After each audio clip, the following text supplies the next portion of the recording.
ازيكم يا حبايبي؟ عاملين ايه؟ يا رب تكونوا بخير، وحشتوني كتير.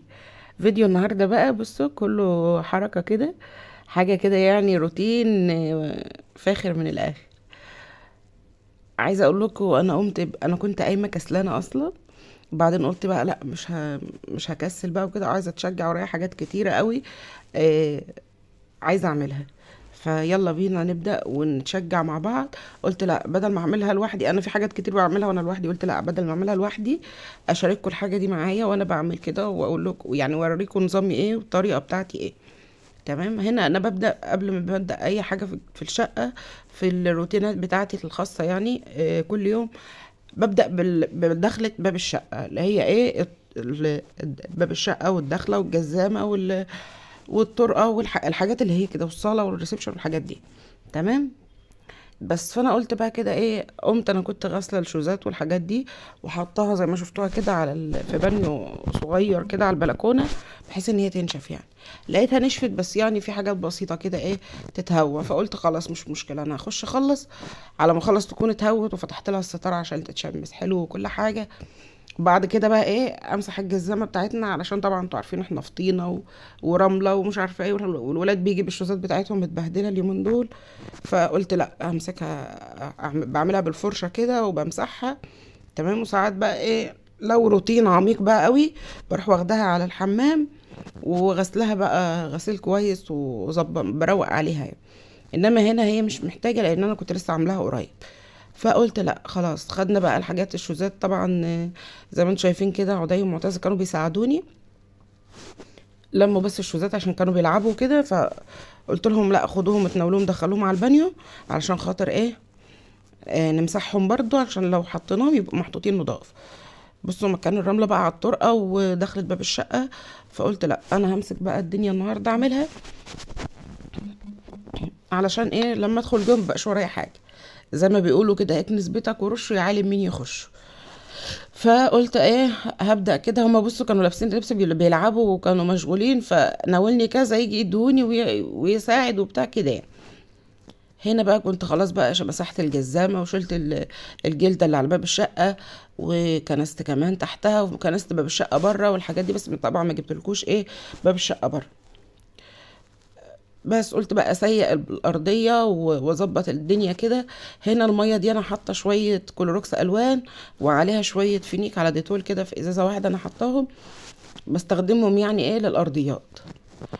بس قلت بقى ايه، المع الارضيه كده، لان ساعات بتبقى مبقعه وملطشه وكده. وخدت الجلده مسحتها جوه، وهاجي المعها برضو تاني، افرشها والمعها برضو تاني. انا ببدا لو يعني بصوا هقول لكم، انا كان ورايا اليوم ده الشقه كلها مكركبه. اه والله العظيم كلها. بس طبعا انا ما جبتلكوش كده ده يعني ايه، عشان وقت الفيديو، لان انا كمان مسرعه لكم كتير عشان الفيديو ما يطولش عليكم. بصوا ببدا يعني لما يبقى الشقه كلها ورايا والمطبخ وكده، لا ببدا من بره لجوه. عارفين ازاي؟ يعني باخد بره الاول واخلص الواجهه، بعد كده جوه ده بتاعي بقى. بره ده اللي هو ايه، ممكن حد يجي لي بتاع كلام من ده، بظبط الدنيا بره للواجهه خلاص. وبعد كده بدخل بقى مع نفسي جوه واحده واحده، ببدا بقى بقيه الاوض والطرقه والحمام والحاجات دي، وبعد كده المطبخ في الاخر. لو ورايا كل ده، يعني لو ورايا كل ده في نفس اليوم زي اليوم ده كده، كان بصراحة كان عالمي يعني، كانت مدعكة. فانا ما كملتلكوش بقية الشقة، قلت لا كفاية عليكم كده، علشان خاطر ايه وقت الفيديو ما يطولش عليكم. بس فطبعا احنا بصوا الشوزات عندي لازم اول باول تتغسل، لان مش هينفع نمشي بيها وهي متبهدلة، ولا نقعد يعني ولا نسيبها في البيت وهي برضو متبهدلة كده. تمام تمام كده خلصنا الركن بتاع الشوزات والجزامة بره.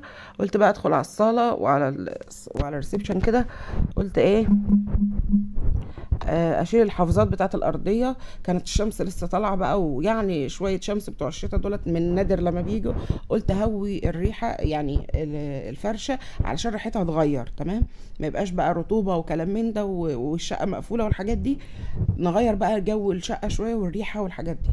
بس قلت بقى هويهم شويه لحد ما اخلص، آم، يعني اخلص ترويق وابقى ادخله يتهووا يعني بمعنى اصح.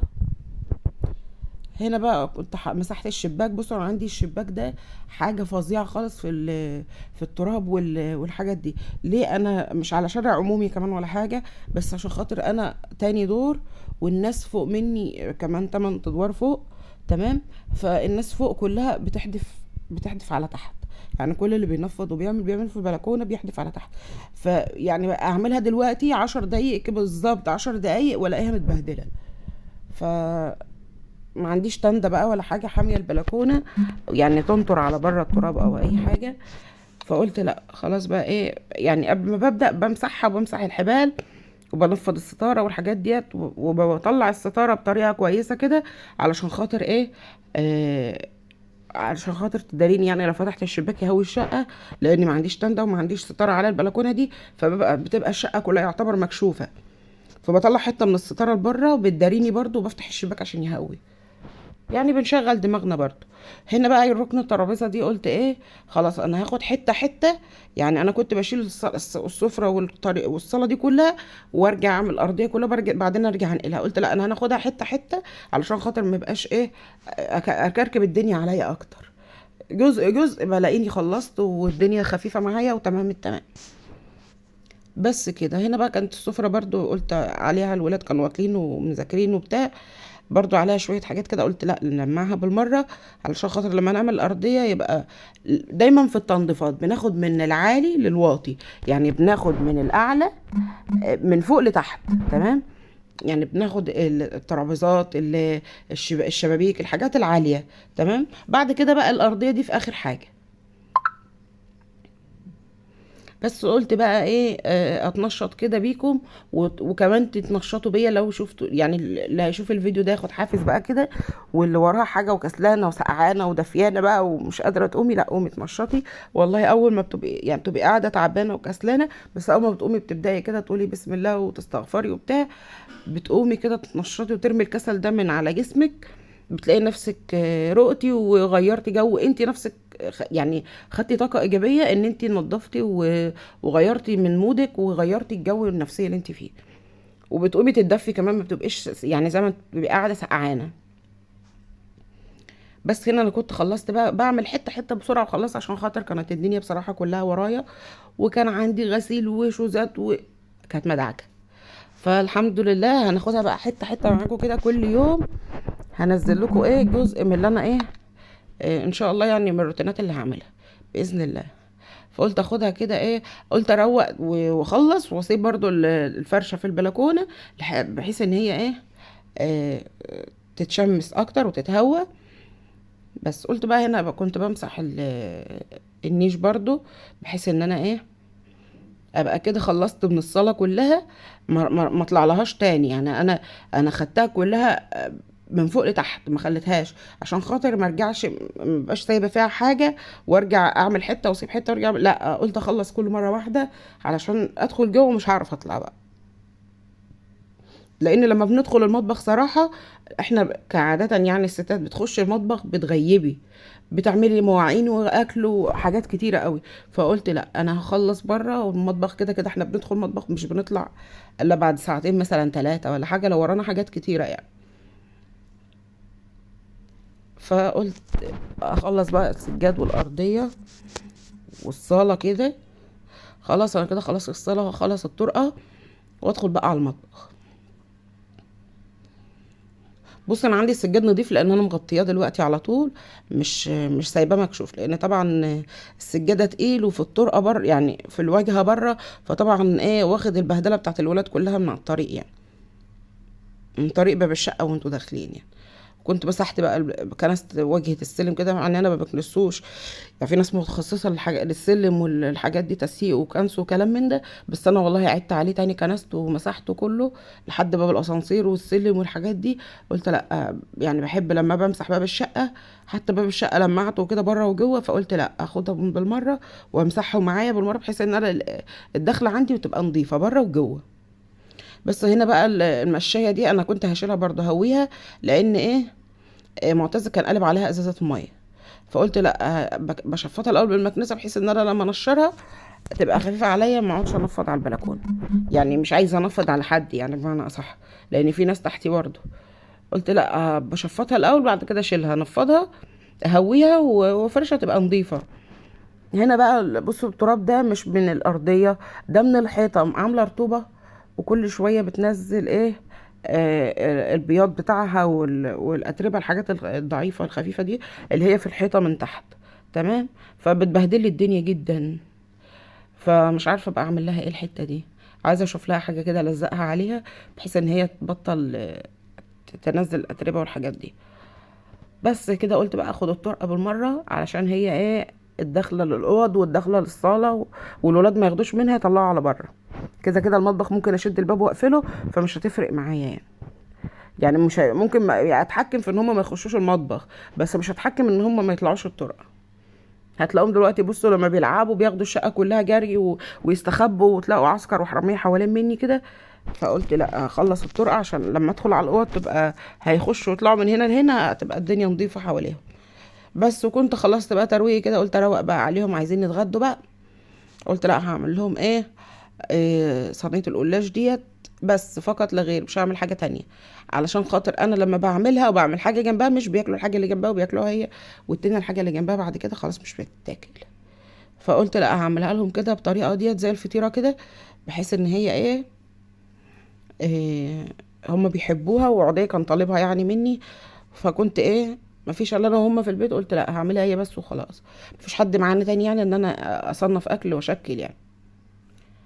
وبعدين هم لما مادام في قلاش او مكرونه بشاميل هو ده عايزينها لوحدها بس، مش عايزين اي حاجه تانية معاها. بس فبحاول بقى اعمل لهم اللي هم عايزينه علشان خاطر ياكلوه يعني، لان انا ممكن اعمل حاجه ومش ما ياكلوهاش. فيبقى انا، وبعدين الاكل اذواق وهم مش صغيرين دلوقتي. اللي بيطلبوه اللي نفسهم جايبه لي يعني قصدي، هو ده اللي انا بعمله. ما بعملش بمزاجي دلوقتي. او ممكن يكون انا مثلا عايزه اعمل حاجه تانية، عايزه اعمل حاجه وهم عايزينها حاجه تانية. هو دايما ما بياكلش اللحمه القطع قد كده، يعني اللحمه قطع كده ما بيحبهاش. اغلب اكله ياكلها لحمه مفرومه كده، ياكلها في الكفته. فطبعا بنعمل اللي هو ياكله بحيث ان هو يستفيد بيها يعني. يعني هو مش هياكلها لو انا عملت طبيخ قصدي وعملت لحمه وكلام من ده، مش هياكلها. فقلت لا، اعملها مفرومه واعملها له في القلاش زي ما هو كان طالب، علشان خاطر إيه يستفيد بيها يعني. ومره تانية نبقى نعملها بطريقه تانية المعتز برضو، لان المعتز بيحبها قطع، بيحب بالطريقه دي بس بيحب القطع برضو. فاحنا بنحاول نشكل وبنعمل اللي هم عايزينه يعني. هنا الحشوه دي بقى، دي لحمه مفرومه وعليها اللهم صل على النبي، فلفل الوان وفلفل اخضر وبصل وحاجات كده. تمام. انا كنت معصجاه وبتاع ده كده 4 كيلو على لفه القلاش دي والصينيه دي. تمام. بس شلت منه شويه كمان علشان ما يبقاش كتيره وتوقع من الولاد وهما بياكلوا. فهنا بقى انا عملتها بنظام الفطيره دي كده. ممكن هنا بقى الحشوه تختلف، ممكن تعملوها جبن، ممكن تعملوها جمبري، ممكن تعملوها تونه، ممكن تعملوها سجق، ممكن تعملوها اي حاجه. آه يعني الحشوه ديت اختياري. تمام. فانا قلت بقى هقفلها على جوه، مش بسويها كده الحروف، لا، هقفل على جوه بحيث ان هي تلحم كلها مع بعضها، وتبقى الحرف بتاعها مقفول. يعني تتقفل شبه الفطيره كده من الجناب، او البيتزا مثلا او الحواوشي كده يعني.